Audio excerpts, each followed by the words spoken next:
D'accord. Moi, j'ai... Bonjour tout le monde, bienvenue dans ce petit vlog avec Alexis aujourd'hui, monteur de profession, maintenant on peut le dire, c'est cela. Nous venons d'aller voir David et Madame Hansen, le premier film de Alexandre Astier, qu'il a écrit, réalisé, partiellement produit je suppose, il a fait la musique. Il a fait la musique aussi. C'est, je sais plus, c'est Jean-Christophe Imbert ou Jean, enfin c'est celui qui joue, je crois que c'est celui qui joue Caradoc dans Kaamelott. Alors, on va commencer par là. Je n'ai jamais suivi Kaamelott, donc je suis allé voir ce film l'esprit complètement ouvert. J'ai vu plusieurs épisodes, j'en ai vu, je t'avais dit, j'en ai vu une trentaine à peu près, mais c'est pas une série qui m'a donné envie de la suivre. Je trouvais ça très drôle, j'aimais bien, mais quand j'étais chez moi tout seul et que j'avais rien à foutre, je me disais pas tiens, je vais regarder Kaamelott. Je me disais tiens, je vais regarder Breaking Bad ou un second genre. Ouais, donc voilà. Ah, tout de suite là, les Américains.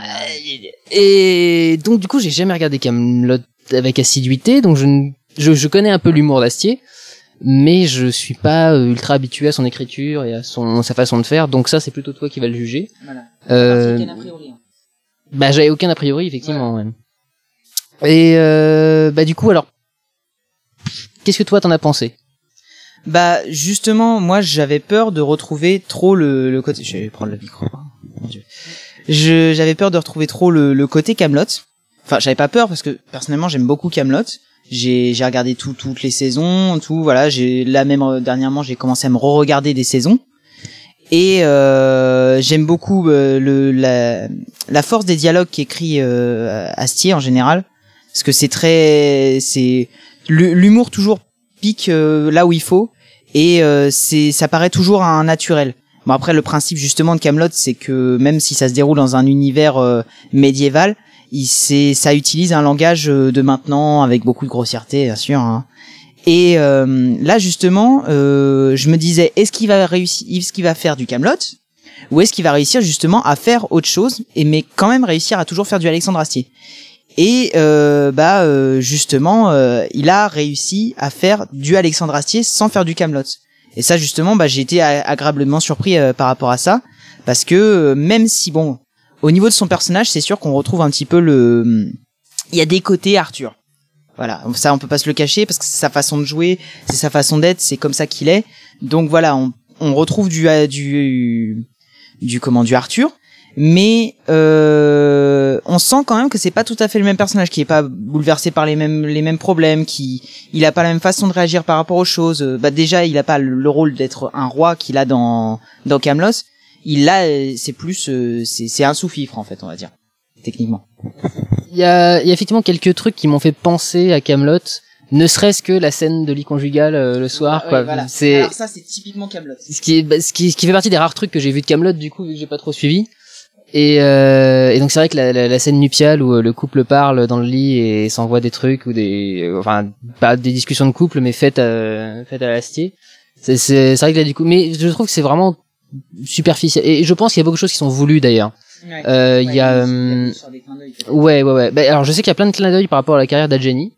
Vu que je la connais pas, je les ai pas trop repérés. Apparemment, il y avait une scène avec une piscine dans ces films avant. C'est possible. Il faudrait se renseigner là-dessus. Alors, si vous le savez, mettez dans les commentaires. Ça nous fera toujours ça de plus à savoir. Parce que moi, personnellement, d'ailleurs, Adjani, je tiens à signaler, je ne la connaissais pas et je trouvais qu'elle jouait très très bien. J'ai beaucoup apprécié son personnage.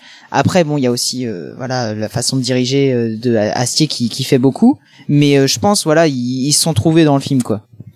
En plus, je trouve ça impressionnant pour une jeune femme de 17 ans comme ça de jouer une femme adulte. Oui, c'est étrange. Hein, voilà. Je suis navré. Mais... Tu vois vachement la différence. Il y a un moment où on voit ses mains en gros plan, justement, un moment où elle tient à Astier, et on voit la différence énorme entre ses mains et son visage, parce que ses mains elle a pas non plus des mains de petite vieille quoi, mais tu vois qu'elle a des mains de personnes plus âgées déjà. Tu ne bosseras jamais avec Adjani de ta vie. Elle sait que t'es au montage d'un film, elle se casse.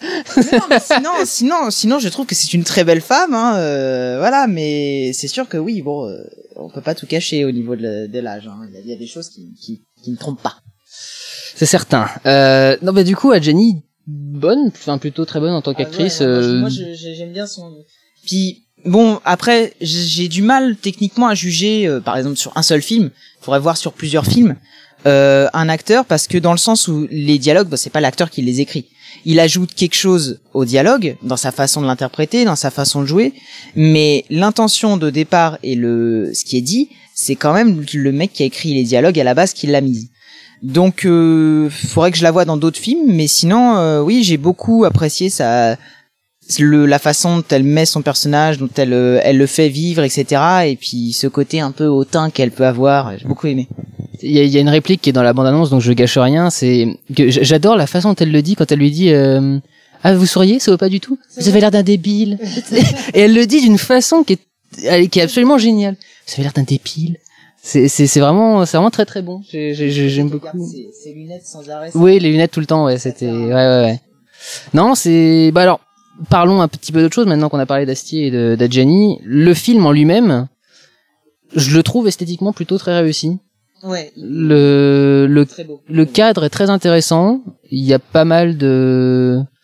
J'ai envie de dire, c'est du Astier, hein. Donc bon, moi je vais beaucoup vanter les mérites d'Alexandre Astier parce que j'aime beaucoup ce qu'il fait et que la plupart des trucs, voilà, je dis toujours c'est Astier. Voilà, je rampe par terre. Oui, je suis une sombre merde. Ce que vous faites, c'est génial. Mais oui, il a quand même, tu sens qu'il sait vachement ce qu'il fait. Il a un sens de l'esthétique, du cadre, de la caméra, la façon de filmer. Et il y a un côté ricain aussi dans ce qu'il fait, je trouve. Je sais pas si toi ça m'a pas trop marqué. Alors, dans la scène avec les... juste histoire de me la péter 5 secondes, je l'ai rencontré Astier. Ah oui, tu m'en avais parlé d'ailleurs. Ben oui, c'était c'est ça. C'est en fait j'avais un ami qui bossait dans l'émission de Laurent Baffy sur Rire et Chanson. Et un jour il m'a envoyé un message, j'ai besoin de quelqu'un pour le public. Est-ce que tu serais libre? Je fais bah ouais, pourquoi pas. Qui est-ce qui est invité? Bah, Alexandre Astier. Je fais ah bon. Et donc j'y suis allé avec un ami qui lui était fan d'Astier. Ce n'était pas toi, je suis navré. Oui, bah oui. Et donc du coup j'ai pu entendre parler Astier pendant les 2 heures. Quasiment 3 heures d'enregistrement de l'émission et c'est évident quand ce mec parle qu'il est brillant. Je veux dire, c'est gênant, c'en est énervant mortel. Et disait sa femme, je crois, il y avait sa femme a été interviewée, je sais plus en quel truc d'ailleurs, je sais pas du tout qui est sa femme, mais je crois qu'elle est pas connue justement. Et elle disait, c'est super dur de vivre avec un surdoué parce que le mec il fait tout et il le fait bien.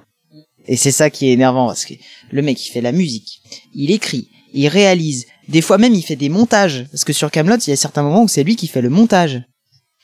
Il écrit et tout, il fait des c'est voilà. Ça me sidère. Autant de talent dans une seule personne, il pourra en distribuer, tu vois. Bah oui, un petit peu, on laissait aux autres. Non, bon, donc on avait dit qu'on arrêtait de parler d'Astier, cela dit. L'histoire est assez intéressante. Je pensais que ça s'étalerait sur plus de temps que ça parce qu'en fait le film s'étalait sur 2 jours à peine. Oui, je pensais que ce serait en fait donc le principe c'est que Isabelle Adjani est dans une clinique, donc Madame Hansen. Astier et quoi déjà? Je me rappelle plus du nom du truc. Je sais pas, mais en tout cas il est dans cette clinique en tant que voilà, il est pas voilà, il est là en tant que il est milieu bas de l'échelle. C'est ça. Et il se voit confier donc du coup la mission de s'occuper de Madame Hansen pour une journée où elle doit aller s'acheter des chaussures en ville. Et tout ne va pas se passer comme prévu et plusieurs choses. Alors du coup moi quand j'avais entendu parler du film, je pensais que ce serait sur une longue période qu'on suivrait en fait l'évolution de l'état de santé d'Adjani dans le film au fur et à mesure que David du coup s'en occupait. Et du coup là ça se fait plus vite que ça. Je trouve que ça fait jamais forcé. Ça paraît toujours très naturel comme développement de l'histoire et comme enchaînement de situations. Donc il y a aussi un bon talent d'écriture là-dessus parce que pour que les choses se sentent pas forcées, qu'on sente pas vraiment que c'est un scénario qui fait avancer l'histoire plus que des actes. Je trouvais que c'était plutôt bien foutu. En fait, c'est marrant, c'est que tu sens que chaque personnage secondaire a quand même une personnalité qui a été un peu travaillée. Ouais, ça aussi c'est chez Astier le truc c'est que bon comme il avait travaillé sur une série justement de Kaamelott où il y avait énormément de personnages. Du coup, il a chopé ce truc de faire un background pour n'importe quel personnage. Tu vois, ne serait-ce que le personnage de sa femme qui s'appelle comment déjà? Non, je te parle dans le film. Ah, je ne sais plus. Cécile, Camille, enfin Cécile, Camille ou un truc comme ça.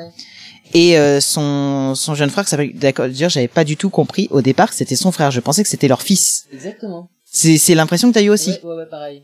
Peut-être un petit défaut de casting à ce niveau-là, c'est que effectivement c'est même pas défaut de casting puisque c'est écrit comme ça dans le scénario. Oui, c'est écrit comme ça. Je comprends pas pourquoi il a fait cette famille un peu bizarre de lui, sa femme et le frère de sa femme qui donc est vachement jeune par rapport à sa femme. Il a 17 ans à peine. Hein. Ouais, il a 17 ans parce que après un point à noter aussi, c'est que ça se passe entièrement en Suisse quasiment. Il y a juste une petite partie qui se passe en France. Alors pourquoi l'avoir basé en Suisse? Ça, c'est, ouais, peut-être. Coup de production. Après, il y a peut-être un truc par rapport à Gianni, puisque tu disais, il y a des références par rapport à la carrière d'Adjani. Ouais, mais je suis pas sûr. Enfin bon. C'est le deuxième film français que je vois qui se passe en Suisse avec Associés contre le crime. Et je crois que c'est uniquement parce qu'il doit y avoir des facilités de financement des films avec la Suisse. Je pense que c'est la seule et unique raison pour laquelle ça se passe là-bas. Enfin, c'était peut-être pour les décors, côté les Alpes montagneuses, tout ça. Oui, mais enfin, si tu vas dans le Morvan, t'as le même genre de décor, donc. Après, c'était peut-être juste pour la toute scène de fin. C'est possible. Ah ah. Oui, parce que le plan final a beaucoup de sens dans le film, donc voilà. C'est. Il a une grande importance dans le film, le plan final. Et ouais, peut-être que ça a été tourné là-bas juste pour ce plan-là. Mais alors oui, ils auraient très bien pu aller là-bas juste pour ce plan-là et faire le reste ailleurs. Enfin bref, mais ça se passe entièrement en Suisse, ce qui fait que oui, à un moment ils disent qu'il est au collège et qu'il est en première. Alors ne connaissant pas du tout le système scolaire de la Suisse, juste un tout petit... Oh. C'est un peu sombre en fait. Ouais. Et juste un tout petit peu le système scolaire belge. Je sais pas du tout où ça se situe, mais ouais, il doit avoir 17 ans. Le truc c'est que oui, par rapport à ça, c'est peut-être... On a l'impression qu'ils sont peut-être plus vieux alors qu'en fait ils doivent avoir la trentaine. C'est peut-être ça aussi. C'est peut-être ça, ouais, parce que c'est vrai que moi le personnage d'Astier, je pensais qu'il avait la quarantaine quasiment. D'Astier, quoi. C'est ça, et manifestement il doit plutôt être un jeune trentenaire ou à peine avoir dépassé les 30 ans, je pense. Parce que ouais, au début ils disent ouais jeune homme. Enfin, Oui, il disait jeune homme au fond, effectivement. Ouais. Donc du coup je sais pas, peut-être que Astier a voulu se rajeunir vite fait l'espace d'un moment. Alors un truc que j'avais su sur Astier quand je l'avais vu du coup à l'émission de Baffy et qui se montre vachement dans le film, c'est qu'il adore les bagnoles. Donc le film, il y a pas mal d'éléments qui tournent autour des bagnoles quand même. Je pense qu'il s'est fait un gros plaisir sur la fin du film. Tu m'étonnes. Et donc voilà, c'est un petit truc assez marrant, je trouve, quand on connaît un peu Astier, je pense qu'il y a pas mal de choses à trouver dans ce qu'il écrit. Ouais. Même moi qui le connais quasiment pas, je connais juste quelques anecdotes sur lui et je les ai quand même retrouvées dans le film. Donc D'ailleurs, sur le personnage d'Hugo, justement, je pense qu'il y a aussi un petit peu de lui parce que la relation qu'il a avec les deux autres. Enfin, je sais pas. Après, j'extrapole peut-être sur des trucs dont je n'ai aucune information, mais voilà, je pense que ouais, il s'est éparpillé un petit peu sur tous ces personnages. C'est son style. c'est possible. Du coup, est-ce qu'on conseille d'aller voir David et Madame Hansen? Oui. Ah oui, carrément. Ouais. Absolument. C'est enfin un bon film critiqué dans ces réseaux. C'est vrai que t'as pas eu beaucoup de films où t'étais vraiment unanime sur le fait que ouais, il est bien, quoi. C'est vrai. Alors si, des films sur lesquels j'étais d'accord qu'il fallait le voir, si, Expendables 2 par exemple. Ah oui, ouais. Malheureusement, film français, déjà c'est le deuxième seulement que je fais. C'est le deuxième seulement. Et Associé contre le crime, c'était vraiment pas terrible. Donc là, voilà, David et Madame Hansen, je conseille. De toute façon, a priori, j'ai pas trop besoin de le conseiller parce que le film était déjà premier des chiffres d'entrée de mercredi. C'est le premier film d'Astier, premier au box-office, première place partout. Enfin, voilà, il est aux anges. Lui, il récite le Twitter, le Facebook qu'il a eu ce matin. C'est ça. Donc voilà, oui, on conseille d'aller voir David et Madame Hansen. Donc faites-le vite, faites-le promptement, faites-le bien. Exactement. Et puis moi, du coup, je vous retrouverai bientôt pour d'autres critiques. En attendant, prenez soin de vous, allez voir des films. Ciao.